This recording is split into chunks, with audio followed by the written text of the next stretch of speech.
The dawn of June 22nd, 1941, did not bring birds singing on the Soviet border. It brought fire. Without a formal declaration of war, more than 3 million German and Allied soldiers, they advanced like an avalanche of steel upon the Soviet Union. The operation had an almost technical name, Operation Barbarossa, but what it unleashed was something brutal, gigantic, almost impossible to imagine. 3 army groups crossed the border in a front stretching almost 3,000 kilometers, northward towards Leningrad, to the center straight to Moscow, to the south towards Ukraine, rich in grains and oil. It was the largest military attack in history up to that point. First came the bombings, Soviet airfields exploding before the pilots could even take off, destroyed planes still lined up on the runways, ammunition depots turning into columns of fire that lit up the summer sky. The Luftwaffe dominated the air in the early hours. Then the ground began to shake. Panzer divisions advanced like sharp blades. Tanks crossed wheat fields, crushing crops and soldiers. Trucks kicked up clouds of dust. Heavy artillery relentlessly hammered Soviet positions. It was blitzkrieg, lightning war, applied on a colossal scale. The first Soviet lines were violently broken. Entire units were disorganized. Communications were cut off. Officers were killed before they could give orders. Many Red Army soldiers didn't even know what was happening. They woke up to the sound of explosions and were already under full attack. Within a few weeks, hundreds of thousands of Soviet soldiers were surrounded in enormous cauldrons. Minsk fell. Smolensk was engulfed in brutal fighting. Endless columns of prisoners marched under the sun, unarmed, starving, many already wounded. The Wehrmacht seemed invincible. German maps were updated daily with new conquests. Confident generals spoke of victory before winter. Hitler believed that the Soviet Union would fall in a few months, like a door kicked open violently. But as the Germans advanced kilometers a day, something silent was beginning to work against them. Soviet roads were not like those in Western Europe. They were long, precarious, dusty in the summer, and would turn into deep mud when the rains came. The distances were overwhelming. Every kilometer gained meant longer, more vulnerable supply lines. And there was something else, the vastness. The Soviet Union was not a country that broke easily. It retreated, it absorbed the blow, it burned crops. It destroyed bridges, it moved entire factories beyond the Ural Mountains. While the Germans advanced, the enemy seemed to retreat, but not disappear. The Red Army was suffering devastating losses, yes. Millions would be killed or captured in that first year, but the Soviet state did not collapse. It was like fighting a giant that bleeds but doesn't fall. Every city taken cost blood. Every conquered field hid future resistance. Partisans began to act in the forests. Train tracks were sabotaged. Trains were attacked at night. And as summer progressed, a question began to emerge behind the scenes. What if this war didn't end before winter? The German soldiers, confident in the first few weeks, still didn't know what awaited them. They looked at maps and saw victories, but Russia is not just a territory. It's a vast expanse of space, climate, and human resilience. The Wehrmacht seemed unstoppable in that June of 1941. But far ahead, hidden on the horizon, the Soviet vastness was already preparing its trap. The concept of Kesselschlacht, the German siege war. The German machine didn't advance by force alone. It advanced by method. The German term was Battle of the Pocket, literally, Battle of the Cauldron. The idea was simple to understand, but devastating in practice, not to attack the enemy head-on until slowly crushing him, but to envelop him, surround him on all sides, and close him in as if closing a lid. Imagine an entire army trapped inside a circle of steel. That's what happened in the first few weeks of the invasion. The panzer divisions didn't fight to conquer every inch of ground. They quickly broke through Soviet lines, advanced deep into the rear, and then met up behind the enemy. Meanwhile, the infantry came behind, closing the ring. When the circle was complete, what was inside became a kessel, a cauldron, and inside it, hell began. In Minsk, Hundreds of thousands of Soviet soldiers were surrounded. German tanks blocked the roads. Artillery surrounded the positions. Planes bombed any attempt to escape. The Red Army fought desperately to break the encirclement, but many units lacked coordination, fuel, and sufficient ammunition. The result was devastating. More than 300,000 soldiers captured in just a few weeks. Then came Smolensk.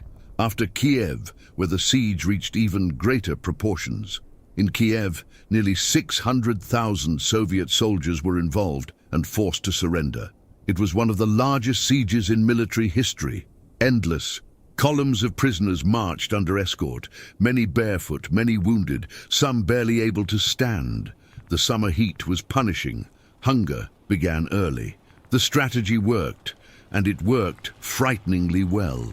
German generals looked at the maps with growing confidence. Each destroyed melting pot seemed to mortally weaken the Soviet Union. The logic was clear. Destroy the Soviet armies on the border, and the Soviet state would crumble. But there was something the Germans began to realize too late. To close such a large siege, it was necessary to stretch one's own strength to the extreme. The armored spearheads advanced tens, sometimes hundreds of kilometers beyond the infantry. This created gaps, it created vulnerabilities, it created supply lines that were too long. And inside the cauldrons, something was changing as well.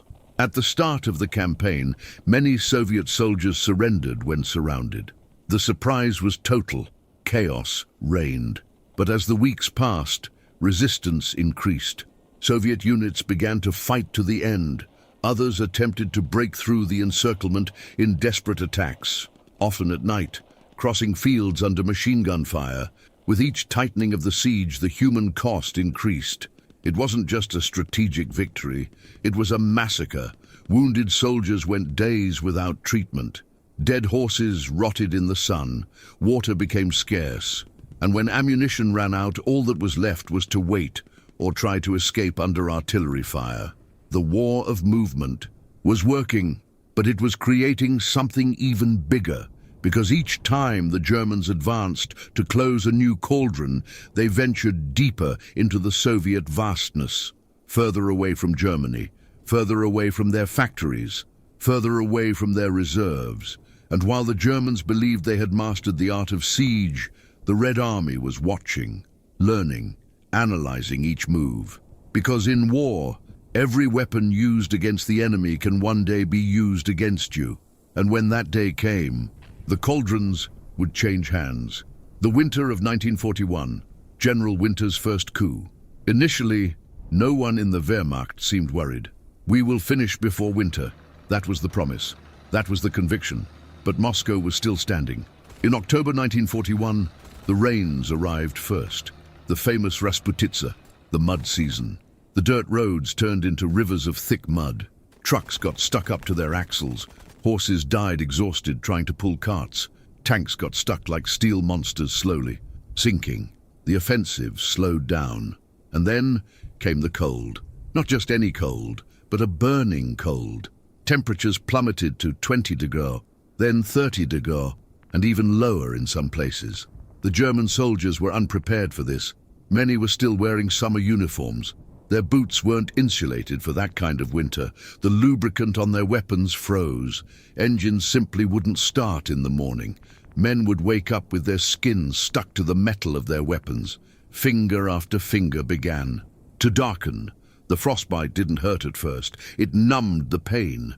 Then came the excruciating pain. Then the loss. Doctors improvised amputations in frozen medical stations, saws cutting through flesh hardened by the cold. Meanwhile, on the other side, the Red Army was beginning to reorganize. New divisions, many coming from Siberia, were accustomed to the extreme winter. They wore thick coats, lined boots, and heavy hats.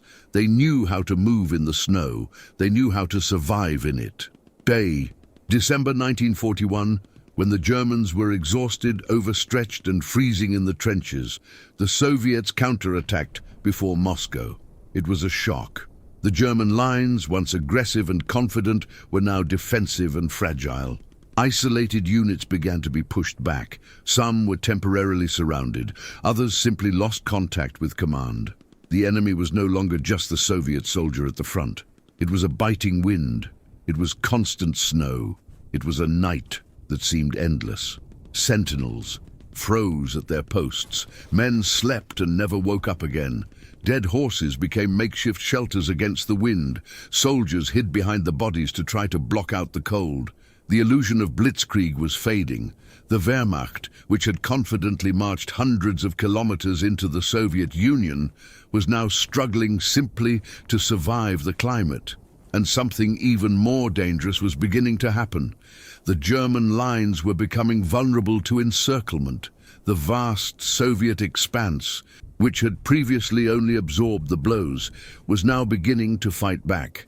The German spearheads were too far apart from each other. Reservations were limited, supplies are scarce, and in the white silence of the winter of 1941, the war began to change direction. The German advance was not officially defeated, but for the first time, he was stopping.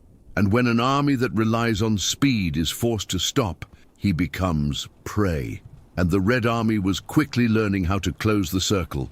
The Demyansk Pocket, 1942, the first great German siege. In early 1942, south of Lake Ilmen, near the small town of Demyansk, the front was frozen. Literally.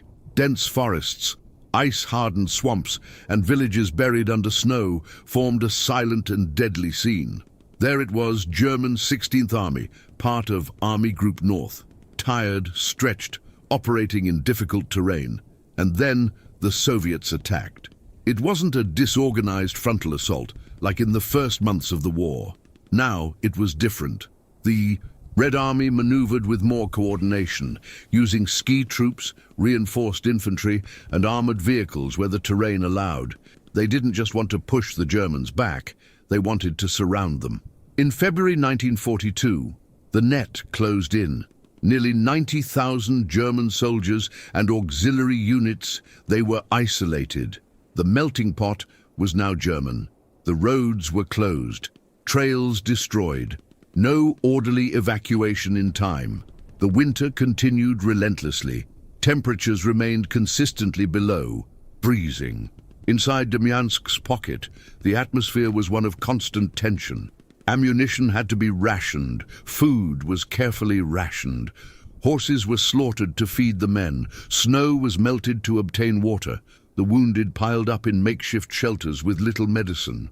The Soviets tightened the siege with artillery and constant attacks. It wasn't continuous bombardment. It was worse. They were intermittent, unpredictable attacks. The sound of a mortar could emerge at any moment in the silence of the forest. German soldiers dug trenches in the hardened snow, using shovels that pounded against the frozen ground as if it were stone. They slept huddled together, sharing body heat. The fear was now twofold, the enemy and the cold. But then, one decision changed everything. Hitler forbade any retreat. Instead, he ordered that the pocket be maintained and supplied by air. The Luftwaffe was tasked with sustaining nearly 100,000 men surrounded during the Russian winter. It seemed impossible, and yet it began. Transport planes flew in extreme conditions, facing snowstorms, ice on their wings, and Soviet anti-aircraft fire. They landed on makeshift runways within the encirclement, often just frozen clearings in the forest. Each landing was a race against time. Unload ammunition, food, fuel, carrying the wounded. Take off before Soviet artillery hit the runway. It was a risky operation, but it worked, just barely. The air bridge managed to keep the pocket alive. Not comfortably, not strong, just alive. Meanwhile, inside the encirclement, the fighting continued brutally. Soviet attacks constantly tested the German defenses, hand-to-hand combat in the forests, grenades exploding among ice-covered trees, shouts muffled by the snow. The siege lasted for months. It was only in April 1942, after a German external offensive that opened a narrow corridor, that the pocket was partially reconnected to the main lines. Demyansk was not a glorious victory. It was a bitter survival. But in Hitler's eyes, it was proof. Proof that a besieged army could hold out. Proof that the air bridge was working. Proof that withdrawal was not necessary. This conclusion, based on Demyansk, would prove fatal months later, because not every siege could be sustained, not every cauldron could be fed by the sky, and soon, very soon, an even bigger siege would emerge. A siege where winter, famine and artillery fire would make Demyansk seem like nothing more than a warning. The name of this place would echo through history. Stalingrad, Kolm, O micro inferno. If Demyansk was a great melting pot, Kolmit was a pressure cooker, a small town, almost insignificant on the map, surrounded by forests and deep snow. There, about 500 German soldiers, they, along with police and auxiliary units, were isolated in January 1942. The Soviets closed the ring quickly. There was no strategic depth. There were no large reserves. There was no room to maneuver.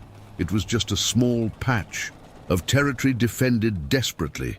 Inside Kolm, the winter seemed even more cruel. The city was reduced to ruins under constant bombardment. Destroyed houses became defensive positions. Basements turned into makeshift hospitals. Snow-covered streets concealed frozen bodies. The food ran out early. The defenders resorted to rationing everything. A single stale piece of bread had to last the entire day. Dead horses were used to their last scraps. The wounded shared tattered blankets while the wind whipped through crumbling walls. Soviet artillery hammered away daily. It wasn't just to kill, it was to break the spirit. Grenades exploded inside already destroyed buildings. Fighting raged just meters away. At night, Soviet patrols approached silently, gliding through the snow, attempting to infiltrate the German lines. In many places, the fight was hand-to-hand combat, bayonets, grenades, machine guns firing in narrow corridors, the smell of gunpowder mixed with the smell of frozen blood. The airlift also attempted to support Kolm, but conditions there were even worse than in Demyansk. Small planes dropped supplies by parachute. Many crates fell outside the perimeter and were captured by the Soviets. Every package that landed within the German lines was fought over like gold. The men began to visibly lose weight. Their beards grew unkemptly. Their eyes were sunken. Their hands were cracked from the cold. Many were no longer fighting for ideology. They were fighting to survive until the next day. The siege lasted for months, and each week the defensive perimeter shrank. The physical space became more cramped. The cauldron grew tighter. The Soviets tightened their grip slowly, waiting for the collapse. But the collapse did not happen. In May 1942, external German forces finally broke through to Kolm and relieved the garrison. Of the thousands who began the siege, many were dead or seriously wounded. Kolm was presented as a symbol of heroic resistance, but in reality, it was a grim warning. It showed just how far men could be pushed before they broke.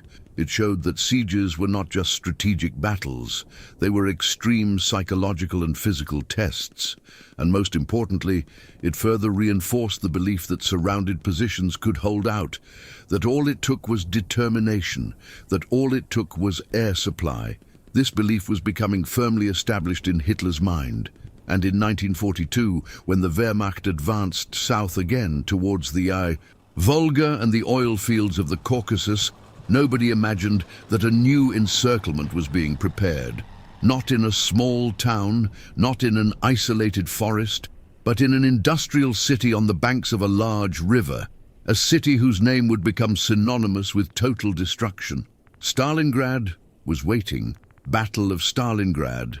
The siege that changed warfare, 1942-1943. In the summer of 1942, the Wehrmacht advanced again. The target now was the south of the Soviet Union, the oil of the Caucasus, and the city that bore the name of the Soviet leader, Stalingrad. At first, it seemed like just another successful offensive. German troops crossed the Don, pushed back the Soviet defenders, and reached the banks of the Volga. But Stalingrad was no ordinary city. It was an industrial city, full of gigantic factories, tractors, steel, armaments. and each building would become a fortress. The Luftwaffe bombed Stalingrad until it was a sea of ruins. Entire city blocks were reduced to piles of broken concrete. Civilians died under the rubble. The sky was black with smoke, but the ruins created something unexpected. They favored the defenders. The combat became something brutal, intimate, almost primitive. It was no longer a war of movement. It was a war of meters. A staircase could be fought over for days. A factory corridor incident could cost dozens of lives. An upper floor could change hands several times in a single night. The soldiers called it Rattenkrieg, rat war, fighting amidst broken walls, tunnels, and rubble. The German Sixth Army, commanded by Friedrich Paulus, plunged into the city believing it could crush Soviet resistance. And for a moment, it seemed it would succeed. They reached the Volga at several points. But the Soviets weren't just defending. They were preparing something bigger. On the flanks of the Sixth Army, those holding the positions were not elite German divisions. They were Romanian, Italian, and Hungarian forces, less equipped and ill-prepared to face heavy armor. On November 19, 1942, it began to Operation Uranus. A storm of Soviet artillery cleared a path. T-34 tanks advanced through the snow. The Romanian lines quickly gave way under the overwhelming pressure. Within a few days, Soviet forces from the north and south met behind the Sixth Army. The circle was closed. Nearly 250,000 men. They were trapped inside and around Stalingrad. Now the cauldron was gigantic. Paulus requested permission to break the siege immediately.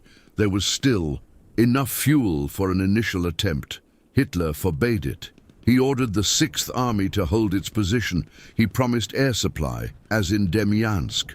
But Stalingrad was not Demyansk. The Luftwaffe needed to deliver hundreds of tons of supplies a day. It rarely managed to deliver even a fraction of that. Planes were being shot down. Frozen runways made landings difficult. The weather was worsening. Inside the siege, reality turned grim. Food was rationed to desperate levels. Horses were slaughtered. After that, there were almost no horses left. The wounded piled up in destroyed buildings. Many froze before receiving treatment. Ammunition was dwindling. Fuel ran out. Tanks became immobile bunkers. Winter has returned in full force. Temperatures below 30 degrees C. Men without proper gloves, without proper boots. Some soldiers ripped thermal insulation off destroyed vehicles to try to keep warm. Others burned furniture, doors, any piece of wood they could find in the ruins. Hunger began to kill as many people as bullets. Soldiers were visibly losing weight. Rations were reduced to a few hundred calories a day. Some fainted in their positions. Others simply didn't have the strength to get up. Meanwhile, the Red Army slowly tightened its grip, crushing the perimeter more and more. In January 1943, Soviet forces split the pocket in two. The Sixth Army was cut in half. It was no longer an organized fighting force. It was a hungry, frozen, exhausted army. On January 30th, Hitler promoted Paulus to Field Marshal, a rank that until then no German had held while surrendering. It was a clear message: do not surrender. But reality was stronger than ideology. On February 2nd, 1943, the last German groups in Stalingrad capitulated. Around 90,000 men were captured. Most would not return from Soviet prisons. Stalingrad was not just a defeat. It was a turning point. For the first time, an entire German army was destroyed. The Wehrmacht's aura of invincibility was shattered in the ice and ruins of the Volga. And most importantly, the Red Army proved that it had mastered the art of siege. Now, cauldrons would be no exception. They would be the new normal, the air bridge illusion. After Demyansk and Kulm, Hitler was convinced of one thing: an army under siege could survive if it was supplied by air. On paper, it seemed possible. Transport planes would bring food, ammunition, and fuel. The wounded would be evacuated. The front line could hold out until external forces broke through the Encirclement. But Stalingrad proved that the mathematics of war does not forgive illusions. The Sixth Army needed approximately 700 tons of supplies per day to remain operational. The Luftwaffe, even under ideal conditions, could hardly deliver half of that. And the conditions there were far from ideal. Snowstorms, constant fog, improvised airstrips under Soviet fire, enemy fighter jets patrolling the skies. Each day, fewer planes arrived. Many were shot down, others broke down on landing. Some simply disappeared in the storms. The surrounded soldiers could hear the distant sound of engines in the sky, and that sound meant hope. But often, the planes didn't come, or they would come and not be able to land, or they were carrying insufficient cargo. The daily ration was drastically reduced, then reduced again, and yet again. At certain times, the men received less than 100 grams of bread per day. Without fuel, vehicles were abandoned. Without sufficient ammunition, positions were held. Until the last cartridge. Without medical supplies, the wounded were left to die slowly. The airlift was not capable of sustaining an army of that magnitude. And what was worse, while the Sixth Army awaited rescue, the Soviets were tightening the siege. The strategic error became clear too late. Demyansk had been possible because the number of troops was smaller, the distances were shorter, and the siege was less tight. In Stalingrad, everything was bigger, more intense, more deadly. Even so, belief in the air bridge did not die immediately, because admitting the mistake would mean admitting that tens of thousands of men were doomed from the start. And on the Eastern Front, admitting mistakes meant costing power. Stalingrad showed that not every siege could be sustained. It showed that the sky was not an endless corridor of supplies. It showed that when the circle closes on a large scale, hunger and cold work side by side with the enemy. And while the survivors marched into Soviet captivity, another lesson was being absorbed, not by the Germans, but by the Soviets.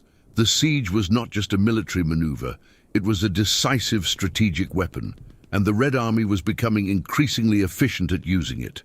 The next time the circle closed, it would be quick, that would be brutal, and it would happen again in the ice of Ukraine.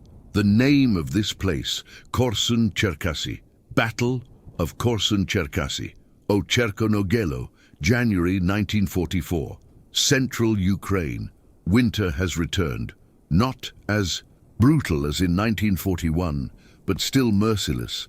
Fields covered in snow, rivers partially frozen, villages destroyed by years of war. There were about 60,000 German soldiers positioned on a vulnerable ledge near the towns of Korsun and Cherkasy. It was an exposed position, and the Red Army knew exactly how to deal with that. On January 24th, the Soviets launched a coordinated offensive. Heavy artillery cleared the way. Armored vehicles advanced along the flanks. It was not an improvised attack, it was a planned operation to repeat Stalingrad on a smaller scale. Two pincers moved quickly. Within a few days, they met. The circle was closed again. This time, the Germans knew what that meant. They had already seen this movie before. Inside the pocket, the situation was tense, but different from Stalingrad. There was still some mobility. There was still hope for an external breakthrough.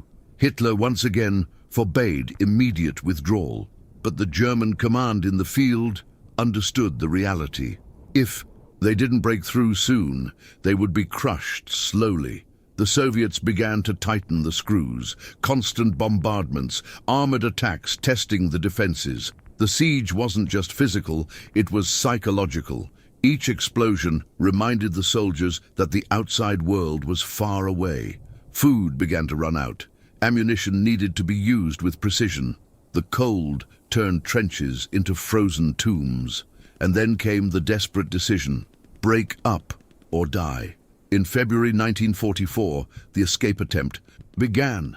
At night, under a snowstorm, thousands of German soldiers began to move toward the weakest point of the encirclement. Remaining tanks led the way. Infantry followed behind. Wounded soldiers were carried on makeshift sleds or left behind. The advance was chaotic. Soviet artillery rained down on the moving columns. Machine guns swept across open fields. Soviet armored vehicles attacked the flanks. Men ran through the deep snow, carrying what they could.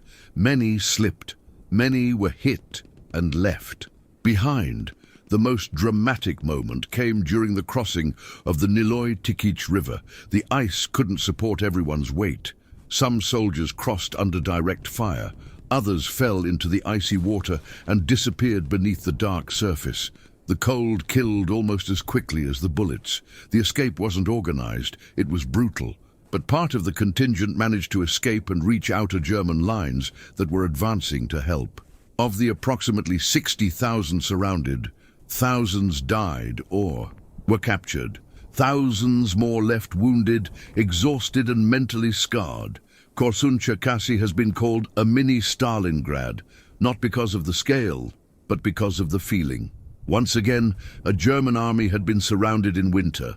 Once again, the rupture cost blood and ice. Once again, the myth of German invulnerability has been shattered, but there was a fundamental difference. Now, the Red Army had completely mastered the art of siege. It wasn't improvisation, it was doctrine. From 1944 onwards, encirclements would become routine. Smaller pockets would repeatedly emerge as the Germans retreated through Ukraine, Belarus and Poland. The Eastern Front was no longer a war of German advance. It was a German war of survival, and the circle continued to close. The Red Army learns to close the circle. In 1941, the Red Army was caught off guard. Divisions awoke to the roar of engines and the thunder of cannons that seemed to come from all sides at once. Within days, entire formations were reduced to dust or transformed into long columns of prisoners, dragging themselves westward. The German cauldrons, those gigantic encirclements that swallowed armies as if they were gulps of water, seemed invincible. Kiev, Smolensk, Moscow itself almost swallowed up. The map of the Eastern Front was a sea of isolated, surrounded, crushed red flags. 3 years later, the world had turned upside down. The same commanders who had survived the hell of 1941, men like Zhukov, with his unblinking wolf-like gaze, Rokossovsky, cold as Siberian steel, and Konev, who carried the fury of the Urals in his chest, transformed each humiliation into a lesson etched in fire. They dissected every German movement, how the Wehrmacht used speed to create pockets, how it exploited gaps, how it turned retreat into a trap. And they arrived at a simple and deadly conclusion. Pushing the enemy back was no longer enough. It was necessary to encircle them, isolate them, suffocate them until the last. Units stopped breathing. Thus began the deep battle, a symphony of calculated violence. First act, the artillery hammer. Hundreds, sometimes thousands of cannons lined up side by side, barrels pointed at the same square of ground. When the signal was given, the sky tore open. The ground trembled as if the earth itself were having a heart attack. Barrages that lasted for hours, sometimes days. The land turned into a sea of craters. German positions disappeared in clouds of fire and dust. The survivors emerged deaf, blind, without command. Second act, the breach.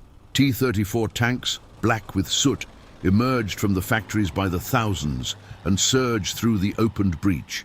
They did not attack in a straight line, as at the beginning of the war. They advanced in deep waves, ignoring flanks, ignoring cities, ignoring everything that would not reach the enemy rear. They cut main roads, blew up bridges before the enemy could use them, occupied intersections, destroyed fuel and ammunition. Depots. The infantry followed close behind, consolidating the terrain, clearing trenches, ensuring that the enemy could not counterattack. Act 3. The pincers. While the frontal assault kept the enemy occupied, other forces, often entire mechanized armies, slid along the flanks miles behind the front line. They moved fast, silently, relentlessly. When they met behind the adversary, the circle closed. It was no longer a front line. It was a wall of steel around a pocket of death. And then, the Sulm. Second phase began, the crushing. From 1943 onward, and with full fury in 1944, the Soviets made this routine. Entire groups of German armies, dozens of divisions, hundreds of thousands of men, would wake up one day and realize there was no way back. The roads they used to retreat were already occupied by Soviet tanks. The airfields were destroyed. The radio was silent. The Germans, once masters of mobile warfare, now suffered the opposite. Fuel was rationed in dribs and drabs. The Panther and Tiger tanks, beautiful and deadly, were grounded for lack of diesel. Reserves were thrown onto the front lines in pieces without time to organize. The veterans of 1941 were already dead or crippled. The new soldiers were 17-year-old boys who barely knew how to carry a rifle. Meanwhile, the Red Army was swimming in numbers. Factories that never stopped working, even under bombardment, churned out T-34s as if they were toys. Artillery was positioned in densities the Germans couldn't even imagine. 200, 300 guns per kilometer of front. When the firing began, it seemed as if the horizon itself was ablaze. But the cruelest thing wasn't brute force. It was cold intelligence. The Soviets had learned not to close the encirclement too quickly. They often intentionally left a small gap, a corridor, watched day and night by artillery observers and reconnaissance planes. The desperate Germans saw this opening and rushed towards it. Entire columns of trucks, tanks, carts, and foot soldiers squeezed onto a single road. It was the perfect moment. The order came by radio. Fire! Katyushas howled in the sky like demons. Grenades fell in waves. Soviet tanks emerged from the flanks and strafed everything that moved. The road became a river of fire and twisted steel. Those who tried to escape on foot were hunted like rabbits. It was a trap within a trap, a lesson in the psychology of war. For the average German soldier, fear had changed in nature. It was no longer just frontal combat. That man-to-man confrontation, which, however bad it might be, had known rules. Now the terror was silent. It was the radio that stopped answering. It was the officer who looked at the map and paled. It was the rumor that ran from mouth to mouth. The Russians are in the rear. It was the silence that fell over the unit when someone realized there was no longer any contact with command. The siege didn't begin with gunshots. It began with a blood-curdling question. Are we surrounded? And the answer was already in that question, because on the Eastern Front in 1944, whoever asked that question was almost always already inside the cauldron. And inside a Soviet cauldron, it wasn't just ammunition that ran out. It wasn't just food or water or sleep. It was hope. Germany, which had taught the world how to create sieges, was now learning what it was like to be inside them. And it was discovering too late that there is no greater pain than watching the circle close. Slowly, with surgical precision, knowing that there is no escape. The Red Army had learned its lesson, and it was teaching it back with blood interest, hunger within the siege. As the circle closed, the first day still offered an illusion of control. The depots were full, crates of ammunition stacked to the ceiling, barrels of fuel lined up like soldiers in formation, canned goods, stale bread, sacks of flour. Everything seemed enough to last a week. The officers calculated on the map by the light of dim flashlights. With this, we can last 10 days, maybe 12. Help will come sooner. The voice was firm. The men believed him. On the second day, the calculations took on a different tone. Someone was scribbling numbers on a dirty piece of paper. Normal rations reduced by half. Today, only bread and unsweetened tea. The cans of meat were counted one by one. The fuel was measured in liters. The time in hours. The radio crackled distant orders. Hold on! Resist! The Führer abandons no on. But the icy wind that seeped through the cracks in the trenches seemed to laugh softly. By the fifth day, reality no longer fit within the numbers. The ration became a chunk of black bread that barely covered the palm of the hand. It had to last all day. A piece in the morning, another at midday, the rest at night, chewed slowly until it became a paste in the mouth. The soup, once thick with potatoes and cabbage, was now hot water with a few grains of barley floating like shipwrecked sailors. The meat disappeared first, then even the leftovers vanished. Bones were boiled 2-3 times until the water turned grey and tasteless. Nothing was thrown away. Nothing. The horses were next, not for military strategy, out of sheer hunger. Animals that had pulled cannons for thousands of kilometers were slaughtered one by one behind makeshift shelters. The sound of the gunshot echoed short and dry. The still warm meat was cut into thin slices before the sub-30-degree cold turned it to stone. The blood was collected in helmets and boiled.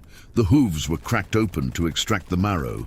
Even the hides were scraped and cooked until they became a bitter jelly that the men swallowed without chewing. The smell of roasted meat spread through the pocket like a cruel promise, because it would soon be gone. Bodies were changing. Faces that were once hard and tanned sank. Dark circles under the eyes turned into caverns. Cheekbones appeared like blades beneath the skin. Uniforms that fit perfectly now hung like empty sacks. Hands trembled as they gripped the rifle. Marching 100 meters cost the breath of a lifetime. Hunger doesn't kill with one blow. It steals slowly. First strength, then willpower, then humanity itself. Water was another matter entirely. In the Russian winter, there was no shortage of snow, but melting it required fire. And fire required wood or fuel. And fuel was more precious than gold. Men licked dirty snow straight from the ground and paid with dysentery. Throats cracked, tongues swelled. Dehydration arrived silently like a thief. First dizziness, then blurred vision, then the low delirium of someone who no longer knows if they are alive or dreaming. Meanwhile, the sky never stopped falling. Soviet artillery hammered away day and night. Explosions became routine, a constant noise, like a sick heart beating outside the chest. But what truly gnawed at the soul wasn't the shrapnel. It was the waiting for the Ju-52 that might break through the blockade and drop boxes of bread, waiting for the counterattack that could come at dawn, waiting for the breakthrough order that might never arrive. Each hour without news was another stab in the back. The diseases arrived like old acquaintances. Wounds opened by the cold became infected within hours. Black gangrene climbed up frozen toes, noses, and ears. Doctors operated by candlelight, sawing off legs with rusty carpenter's saws. Anesthesia, a shot of vodka, or a piece of wood to bite on. Men were held down by 4 companions as they screamed until their voices failed them. The field hospitals, damp basements, half-collapsed bunkers, overturned train cars, smelled of pus, urine, gangrene, and fear. Low moans mingled with the wind. Men deliriously called for their mothers, their wives, the children they would never see. The worst part, however, was what was happening inside his head. The world shrank until it fit within a perimeter of just a few kilometers. Eastern Front no longer existed. There was only that ever smaller pocket, that trench, that bunker. Each explosion served as a reminder, you're trapped. Each dawn without help cried out, perhaps no one will come. Some wrote final letters on scraps of newspaper with trembling handwriting. Darling, if I don't return. Others stopped speaking altogether. They sat in the snow, their gaze lost, and simply awaited the end. Military discipline was fighting a losing battle. Officers still were shouted orders. Sentences for stealing rations were carried out. But when the stomach becomes a living hole, hierarchy loses its meaning. A corporal stole bread from the general, and no one had the strength to punish him. The mission ceased to be resist until the end. It became survive until tomorrow. And yet, many remained standing. Not for Hitler, not for country, not for glory. They continued because the man next to them was still breathing, because sharing the last cigarette, because holding on to the comrade who was trembling with fever, because carrying the wounded man, even though he couldn't feel his own legs, it still made sense. Inside the siege, the only thing that didn't freeze was camaraderie. Hunger, cold, and isolation were weapons that no T-34 tank could match. They were slow, silent, relentless. They killed without firing a shot. When the order to break the siege finally arrived, if it ever did, the men who staggered out looked like ghosts, running, fighting, forging. A path across open fields demanded strength that no longer existed. Many fell after 100 meters, others were left behind, with a final look of someone begging forgiveness for not being able to go on. The siege didn't just kill with bullets, it killed over time, day after day, drop by drop, and when the body finally gave in, the mind went with it. It was there, in the silence between one shot and another, that the true collapse would arrive. The moment when a man looked at his friend beside him and no longer saw a soldier. I only ate food, and then he understood, too late, that the siege had not only been around the body, it had also been within the soul. The moral collapse. On the first day of the siege, discipline was still armor. Officers walked upright between the trenches, voices firm, a map spread out on the hood of a Kubelwagen, half buried in the snow. "Help is on the way," they said. The soldiers responded with short nods, their eyes still shining with the blind faith the Wehrmacht had instilled in them since 1939. The radios worked, the orders came through clearly. Hope was almost palpable, like the cold that seeped into their collars. But the siege has its own clock, and it doesn't move like the clock of the outside world. As the days dragged on, communications began to die out. First, there was only static, then total silence. The radio operator banged on the device as if he could wake it. "Central! Central!" Respond, nothing. The messages that still came through were ghosts. Rescue forces on the move. Hold position. Nobody knew where those words came from. Nobody knew if they were true. Time inside the pocket was distorted. An hour felt like an entire day. A night seemed to last for weeks. The men marked the days by scratching the wall of a shelter with bayonets, but they soon stopped, because looking at those marks was like looking at their own grave approaching.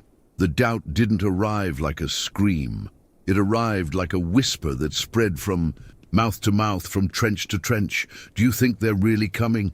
How much longer can we endure this? What if nobody comes?" The questions began quietly, almost shyly. Then they turned into glances, glances that lasted too long, glances that said everything without a word. The commanders were living through their own personal hell.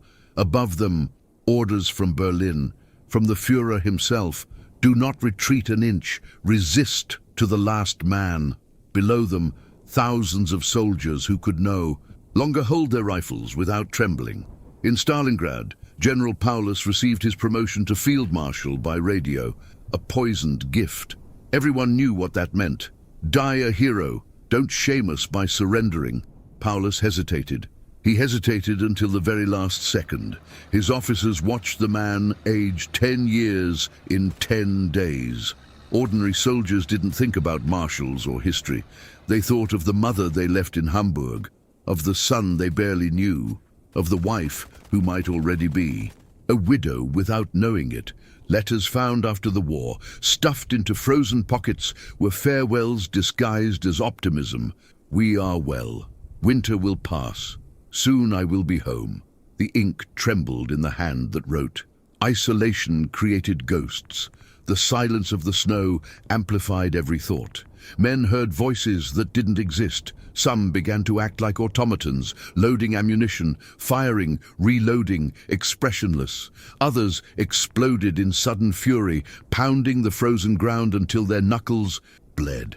Some simply stopped. They sat in the snow, rifle between their legs, gaze lost on the white horizon, and reacted to nothing. Not to orders, not to gunfire, not even to their own name. Back then, they called that weakness. Today we would call it a psychological breakdown, and yet many resisted, because fear, when shared by all, becomes something else. It becomes hands sharing the last cigarette, 3 drags each. It becomes shoulders leaning together to share the warmth. It becomes shifts of vigil where one would wake the other before sleep turned to death. Camaraderie was the last wall against despair, a wall made of glances, of short words, of gestures that said, "I'm still here." But as the perimeter began to shrink, even that wall cracked. Soviet artillery was no longer a distant rumor. It was thunder shaking the earth beneath their feet. The steel circle was closing meter by meter. Maps became useless paper. The blue lines representing our positions were already behind the enemy's red lines. The pocket was becoming an ever-deepening pit. Then came the most terrible moment of all, certainty. The certainty that no one would come, that the siege would not be broken, that the end had come. In Stalingrad, when the Sixth Army was cut in half, many soldiers burned documents, letters, family photos. Others destroyed radios with rifle butts. Some wept silently, tears freezing on their faces before falling. Others stood motionless, like ice statues. It wasn't cowardice. It was humanity reaching its absolute limit. From that point on, the war ceased to be a military one. It was becoming existential. Surrender or desperate attempt to break free, it mattered little. The men who left, or surrendered, were no longer the same ones who had entered that circle of death. Empty eyes, bodies that walked, but souls that had been left behind. The siege didn't just trap flesh and bones. It trapped the mind. It trapped faith. It trapped the last piece of humanity that still remained. On the Eastern Front, millions experienced this prison without bars, a prison made of snow, silence, hunger, and waiting. And in the end, the war was no longer decided by tanks or generals. The decision was made based on who could endure the longest inside hell before hell swallowed them whole. The psychological impact of isolation. Imagine being surrounded, not for hours, not for a day, but for weeks. The sound of artillery fire becomes routine. The grey sky seems permanent. The horizon disappears behind smoke and snow. Within a siege, the world shrinks. There is no such thing as a comprehensive map anymore.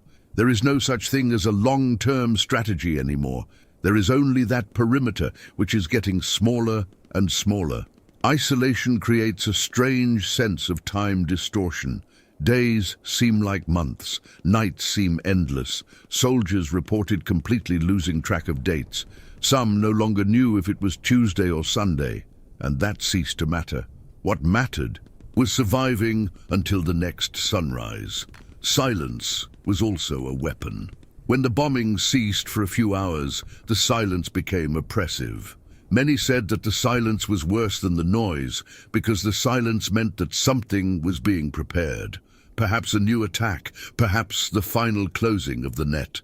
In pockets like Stalingrad, Demyansk or Korsun, the men began to feel forgotten by the outside world. Even when they knew there was fighting nearby, the feeling was one of abandonment. This feeling is corrosive.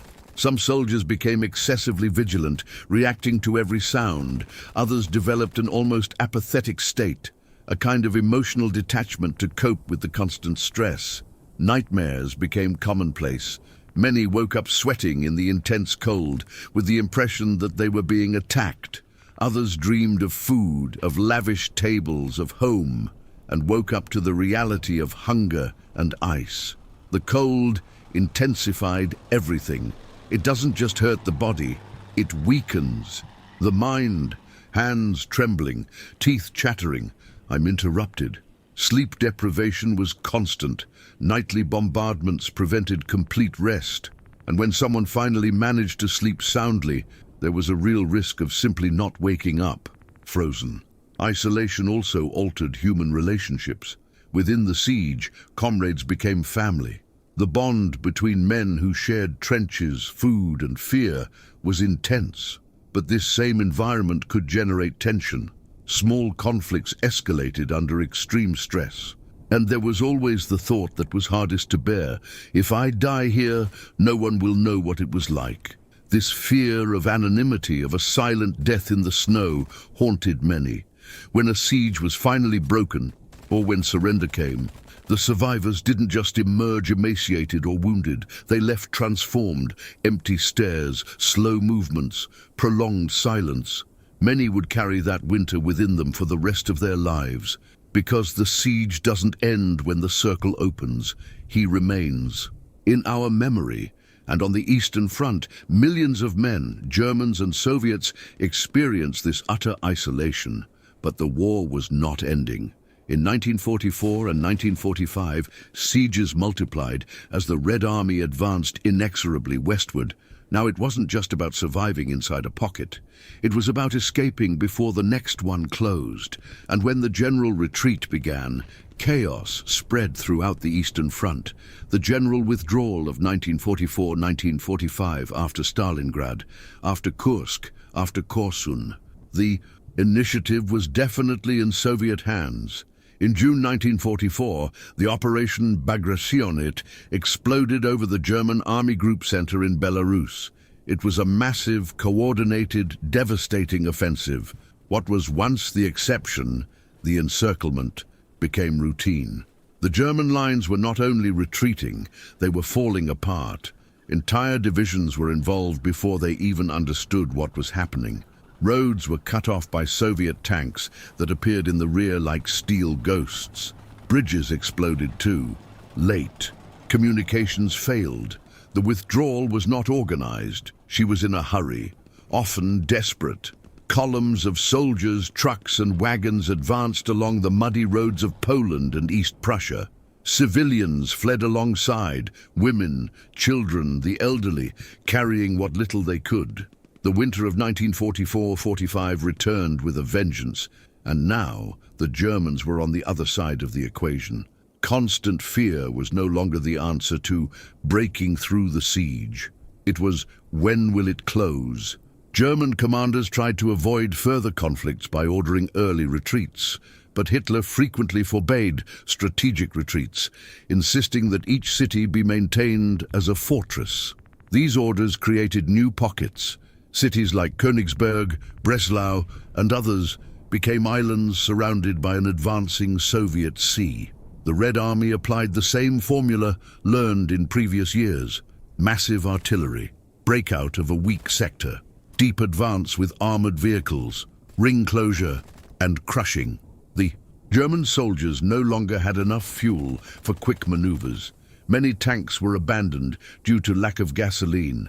Heavy weapons were left behind because there was no way to transport them. Soviet material superiority was overwhelming. Each week, the front line drew closer to Germany itself, and with that came a new kind of fear. Now the war was no longer fought in distant lands. I was at the front door of my house. The general retreat was not an organized march. It was a series of successive collapses. Some groups narrowly escaped. Others were surrounded and destroyed. Still others surrendered simply because they had no more means to fight. In January 1945, the Red Army crossed the Vistula River and advanced rapidly toward the Oder, just a few dozen kilometers from Berlin. The German war machine, which had launched Barbarossa like an unstoppable avalanche, was now retreating under continuous pressure. And each unsuccessful retreat created new sieges. Each delay created a new pocket. And each pocket cost thousands of lives. The Eastern Front had been completely transformed. The predator was now the prey, and the final circle was beginning to form, not around an isolated division, but centered around the Third Reich itself. And when the final siege closed in, it would be in Berlin. The sky was no longer blue. On the horizon, black clouds of smoke mingled with the dust kicked up by endless columns of vehicles. With each kilometer conquered, the Soviet landscape seemed to swallow men, machines, and certainties. The Wehrmacht advanced with almost mechanical discipline. The orders were clear: advance, surround, destroy. Do not stop, never stop. But the war in the East was not like the war in France. There, the roads turned into treacherous mud. Villages were found empty, doors open, food still on the table, but no civilians in sight. Only silence, a heavy, uncomfortable silence, as if the earth itself were watching. And then came the first signs of the trap. Supply. Lines were beginning to stretch too far. Trucks were getting stuck. Horses, thousands of them, were collapsing from exhaustion. Soldiers who had marched across Poland in triumph were now walking for days covered in dust, their lips cracked and their eyes burning. Nevertheless, progress continued. Army Group North advanced towards Leningrad. The center pushed violently towards Moscow. The south marched towards the rich lands of Ukraine, three clenched fists attempting to crush a sleeping giant. But the giant was not dead. Even surrounded Soviet units fought to the last cartridge. Ambushes arose in dense forests. Suddenly shots echoed among the trees. Men fell without even seeing the enemy. And there was something else. The distance. Each victory cost fuel. Each city conquered increased the logistical burden. Each kilometer made the return less likely. The vast Soviet expanse was beginning to show its true strength. The summer of 1941 was still blazing, but the dust already concealed an omen. The calendar was moving forward. Time was running out, and in Russia, time is a weapon. The German soldiers didn't know it yet, but they were marching not just against an army, they were marching against the climate, against the geography, against the very immensity of a territory that seemed endless. The war machine was still roaring, but deep down, the gears were starting to grind. The gears started grinding, and nobody in Berlin wanted to listen. The reports reaching the high command still spoke of impressive numbers. Hundreds of thousands of Soviet prisoners captured, divisions destroyed, entire cities falling in a matter of days. On paper, it seemed like a perfect campaign. But the paper didn't feel cold. The paper didn't get stuck in the mud. The paper didn't bleed. On the front lines, the reality was different. The roads in the Soviet Union were not like those in Western Europe. Many were simply dirt tracks. When the first rains arrived, the dust turned to thick mud. The so-called Rasputitsa, the mud season, turned entire fields into swamps. Trucks sank up to their axles. Tanks spun their wheels like impotent steel monsters. Soldiers pushed vehicles through freezing rain, their boots soaked and hands wounded. Every meter advanced cost sweat, blood, and time was the invisible enemy. Meanwhile, the Red Army retreated, but did not collapse. Bridges were blown up, railway tracks destroyed, warehouses set on fire before falling into German hands. The scorched earth policy left behind only ashes. The Germans were indeed advancing, but they encountered empty fields and ghost towns. And then came the first unexpected counterattacks. Soviet T-34 tanks began to appear on the battlefield like menacing shadows. Sloping armor, powerful cannons. Many German soldiers looked at those green machines with disbelief. Their projectiles ricocheted off enemy armor. For the first time, the feeling of absolute superiority wavered. In Smolensk, Soviet resistance delayed the advance towards Moscow for precious weeks. Weeks that would change the course of the war. Weeks leading up to winter. In the occupied villages, the atmosphere was tense. Guerrillas were beginning to appear in the forests. At night, isolated gunshots, sabotage, telephone lines cut, soldiers disappearing on patrols. The rear was no longer secure, and yet the order was to move forward. Always move forward. Hitler believed that one last blow was all it would take. Moscow would fall. The Soviet regime would crumble like a house of cards. It was simply a matter of willpower. But Moscow was no longer unprotected. Fresh divisions came from the east, from Siberia, trained for extreme cold. Soldiers accustomed to temperatures that froze the breath in the air. They arrived silently, determined. Meanwhile, the Germans were still wearing light summer uniforms. The days were beginning to get shorter. The nights were getting colder. And on the horizon, it wasn't just smoke. Rising, it was steam, the icy breath of a winter approaching like a patient predator. The German war machine was still moving, but now each step forward was slower. Each victory becomes more expensive, and the vast Soviet landscape, which had seemed empty months before, was beginning to show its teeth. The siege closing in, the bloody lesson of the East. And then, when the smoke clears and the cannons finally fall silent, what remains? All that remains is silence. All that remains is ice, covering forgotten bodies on the steppe. All that remains is the distant echo of gunshots that once seemed endless. What remains is the brutal truth that the Eastern Front taught the world. The great sieges, from Kiev to Vyazma, from Demyansk to Stalingrad, from Korsun to the smaller pockets that almost no one remembers, were not merely military maneuvers. They were gigantic traps where entire armies were isolated, starving, freezing, fighting not only against the enemy, but against nature. Being cut off meant something simple and terrifying. Without enough ammunition, without food, out of fuel, with no hope of a quick evacuation. And when winter came, he made no distinction between winner and loser.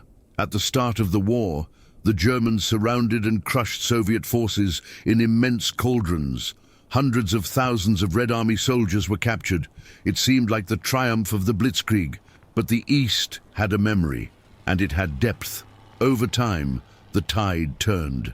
The Red Army learned, adapted, and hardened, and the sieges began to engulf entire German divisions. Stalingrad became the ultimate symbol, an entire army trapped, freezing, starving, begging for supplies that never arrived. The war machine that seemed invincible began to bleed dry. The Eastern Front was the biggest war within the war. Millions dead, cities razed, peoples displaced, a conflict so vast that maps can barely contain it. But in the end, the greatest weapon there wasn't just the tank, or the plane, or the cannon. It was space. That was the time. It was winter.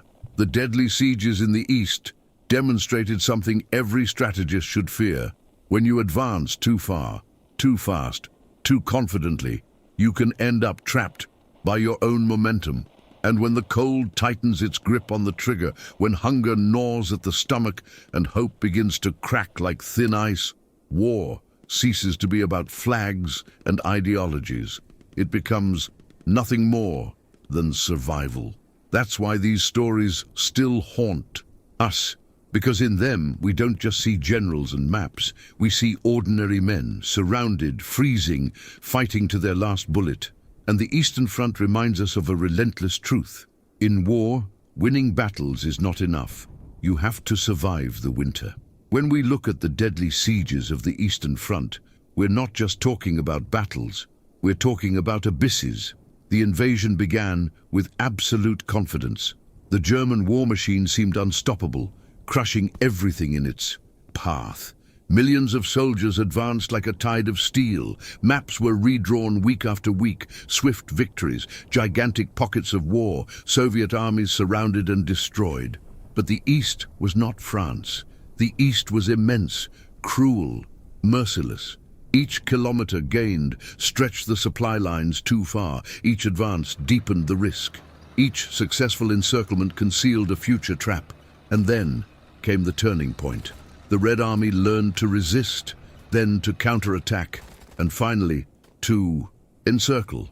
What was once a German weapon became a sentence against the Germans themselves. Stalingrad, Korsun, the bags forgotten in the ice, names that echo like eternal warnings. Winter did the rest. Men froze with their eyes open. Tanks became trapped under layers of snow. Planes crashed trying to deliver supplies to already doomed troops. Hunger became as deadly as bullets.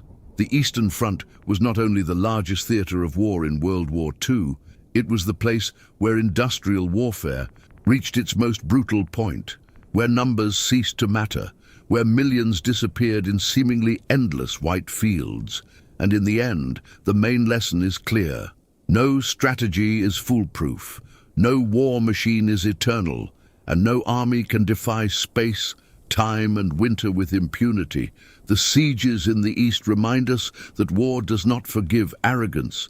It exacts interest in blood. And perhaps that's why these stories still captivate us, because they don't just talk about generals and divisions. They Talk about ordinary men pushed to the absolute limits of human endurance.